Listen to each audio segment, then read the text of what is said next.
જય શ્રી કૃષ્ણ મિત્રો. અરે બેટા હિતેશ, તું દિલ્હીથી ક્યારે આવ્યો? હિતેશ: પ્રણામ આંટીજી, કાલે જ આવ્યો છું. કહીને હિતેશ પોતાના મિત્રની માતાજીના પગે લાગ્યો. આશીર્વાદ આપીને આંટીજી ઇધર ઉધર જોવા લાગ્યા. દરવાજા પર જોયું પણ ત્યાં કોઈ ન હતું. હિતેશ: આંટીજી, તમે રોહિતને શોધી રહ્યા છો? તે બહુ કામમાં વ્યસ્ત હોવાથી આવી શક્યો નથી. આગામી વખતે એને સાથે લઈ આવીશ. રોહિતના આવવાની આશામાં માતાજીની આંખમાં જે ઉજાસ આવી હતી તે તરત જ ઓસરેના અને આંસુમાં છૂવા છલકાઈ આવ્યા. થોડા સમય પછી રોહિતના બાપુજી પણ ત્યાં આવીને ગયા અને તે સમય સુધીમાં માતાજી આંચળ આંસુઓથી ભીંજાઈ ગયા હતા. બાપુજી: અરે ભગવાન, શા માટે વ્યથિત થાઓ છો? હવે આજ આપણો નસીબ છે. જેટલું જલ્દી સ્વીકારી લઈએ એટલું જ આપણા માટે સારું છે. માતાજી સામું બેઠા હતા અને રોહિતના બાળપણની યાદો તાજી થઈ ગઈ હતી. કેટલાય તમન્નાઓ કર્યા બાદ ભગવાન પાસે રોહિત મળ્યો હતો. જ્યારે રોહિતને ઈજાઓ થતી હતી ત્યારે દુઃખ માતાજીને થતું હતું. તે તેમના પોતાની આંખોથી ઓઝલ થઈ જતા હતા. આજે એ જ પુત્ર તે માતા પિતાને પોતાના સ્ટેશનમાં યોગ્ય લાગતો નથી. હિતેશે રોહિતને સમજાવવાનો પ્રયાસ કર્યો હતો. હિતેશ: રોહિત, એવી સફળતાનો શું ફાયદો કે જે તારા માતા પિતાને વૃદ્ધાવસ્થામાં સહારો પણ ના આપી શકે? તું માત્ર તારી કમાણી અને પૈસાની ચિંતા કરે છે. ક્યારે વિચાર્યું છે કે તારા અન્ય બાપુજી કઈ સ્થિતિમાં જોતા હશે? રોહિત અને હિતેશ: તું મારો મિત્ર છે તો દોસ્ત સુધી મર્યાદિત રહે. મારી વ્યક્તિગત બાબતો દખલ કરવાની જરૂર નથી. આ મારી જિંદગી છે. હું જે રીતે ઈચ્છું છું તે રીતે જીવી શકું છું. મારી જિંદગીમાં કેવી રીતે જીવવું છે અને મારા પિતાજી સાથે રાખવું છે કે નહીં એ મારે નક્કી કરવાનું છે. અહીં દિવસભર માંડ કેટલાય દર્દીઓ આવે છે. એક દિવસ પણ જો ન જ હોઉં તો મારા હજારો રૂપિયાનું નુકસાન થઈ જાય છે. એની ભરપાઈ કોણ કરશે? હું મારી કારકિર્દી છોડી ગામમાં રહી શકતો નથી.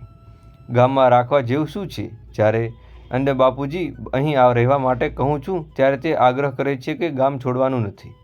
રહી વાત પૈસાની, તો અહીં તો હું માંડ એટલું કમાઈ શકું છું કે દર મહિને તેમને પૈસા મોકલી શકું. મારે પણ પરિવાર છે અને તેમનો પણ ખર્ચા હોય છે. હિતેશ: પરંતુ રોહિત, બાપુજી માત્ર થોડા સમય મદદ જોઈએ છે.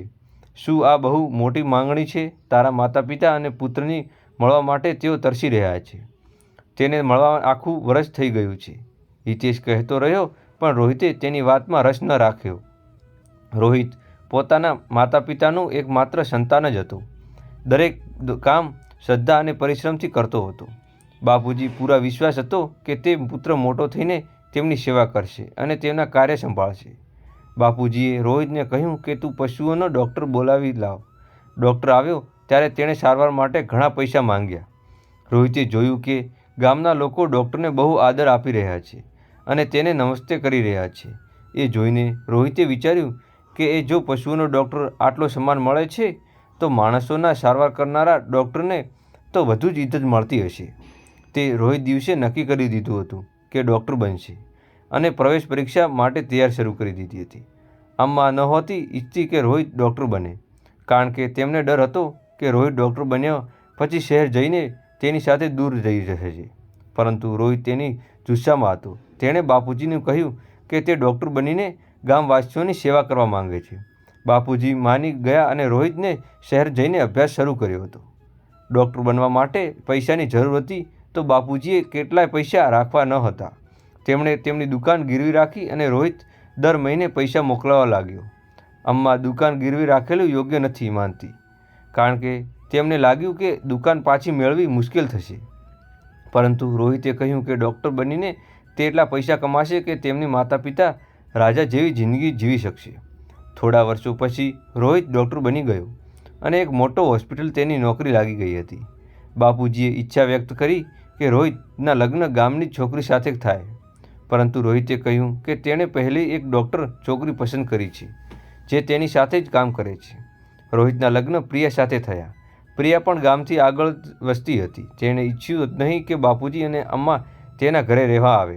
તે વાત બાપુજી અને અમ્માને ખબર ન હતી, તેથી તેઓ ક્યારેય રોહિતના ઘરે ગયા નહીં. જ્યારે બાપુજીએ દુકાન પાછી મેળવી માટે રોહિત માટે પૈસા માંગ્યા ત્યારે રોહિતે અકસ્માતમાં ના પાડી દીધી અને કહ્યું કે પોતાના માટે નોકરી શોધી લો અને દુકાન ભૂલી જાઓ. બાપુજીએ કહ્યું આ દુકાન તો એ જ છે જેના કારણે અમે તને ભણાવવાની શક્ય છીએ. તું ડૉક્ટર બની શક્યો છે, પરંતુ હવે તને આ વાતોથી કંઈ ફરક પડશે નહીં. રોહિત પોતાની શહેરી જિંદગીમાં મસ્ત હતો. તેની પત્ની પ્રિયા પણ ડૉક્ટર હતી. જ્યારે તેમનો પુત્ર થયો ત્યારે 6 મહિના પછી પ્રિયા બાળકોને ક્રેશમાં મૂકી નોકરી કરવા લાગી.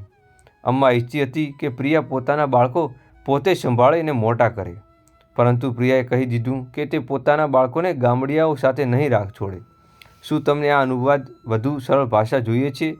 અત્યારનું અનુકરણ ગુજરાતી ભાષામાં. તેથી બાપુજી જ્યારે પણ શહેર જવાનું નામ લેતા તે કોઈને કોઈ બહાનું કાઢી દેતી.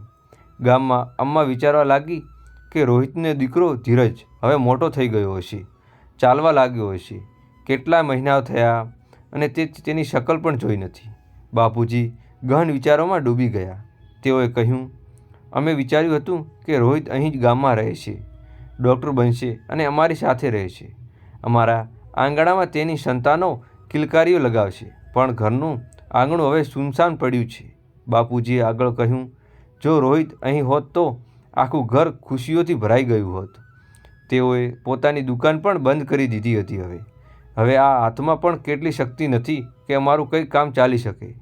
બાપુજી તબિયત પણ વધુ ખરાબ થઈ રહેલી હોય છે. હિતેશે જ્યારે રોહિતને અમ્મા અને બાપુજી બગડેલી સ્થિતિ વિશે સમજાવ્યું ત્યારે રોહિત તેમને થોડા પૈસા મોકલાઈ શરૂ કર્યા, પરંતુ તે પૈસા તેમની જરૂરિયાત માટે પૂરતા ન હતા. પ્રિયાએ સ્પષ્ટ કહી દીધું હતું કે તે અમ્મા બાપુજીને પોતાની સાથે રાખવા તૈયાર નથી. સંબંધીઓના ડરના કારણે રોહિત તેના શહેરમાં લઈ આવ્યો, પણ પ્રિયાએ તેના ઘરે રાખવાનું ના પાડી દીધી હતી. હવે રોહિતે કહ્યું કે તેઓને વૃદ્ધાશ્રમમાં મૂકી આવો. આ રીતે અમ્મા બાપુજી જીવનશૈલી સંપૂર્ણપણે ઉજળી ગઈ હતી. કેવી વિડંબના છે કે ડૉક્ટર દીકરા માતા પિતા હવે વૃદ્ધાશ્રમમાં રહેવાની મજબૂર થઈ ગયા છે. બીજી તરફ ધીરજ પણ હવે મોટો થઈ ગયો હતો અને તેને ડૉક્ટર બનવા માટે બધું કર્યું ગયું હતું. રોહિતે પોતાની તમામ બચત અને કરજ લઈ ધીરજને એક મોટું હોસ્પિટલ શરૂ કર્યું હતું. જ્યારે ધીરજે વિદેશમાંથી અભ્યાસ પૂર્ણ કરી ભારત પાછો આવ્યો ત્યારે રોહિત અને પ્રિયાને તેને સરપ્રાઇઝ તરીકે હોસ્પિટલ બનાવી આપી. પરંતુ ધીરજે સ્પષ્ટ શબ્દોમાં કહ્યું, પપ્પા, હું ભારતમાં રહેવાનો નથી, હું વિદેશમાં જ સેટલ થવા માગું છું. રોહિત અને પ્રિયા આ વાત સાંભળીને હપાભપ થઈ રહી ગયા. પ્રિયાએ કહ્યું, ધીરજ, આ તું શું કહી રહ્યો છે? અમે આ વિચારો હતું કે તું મોટો થઈને અમારું નામ રોશન કરશે અને અમારા હોસ્પિટલને આગળ વધારશે, પરંતુ તું અમને એક પળમાં અજાણ બનાવી દીધું.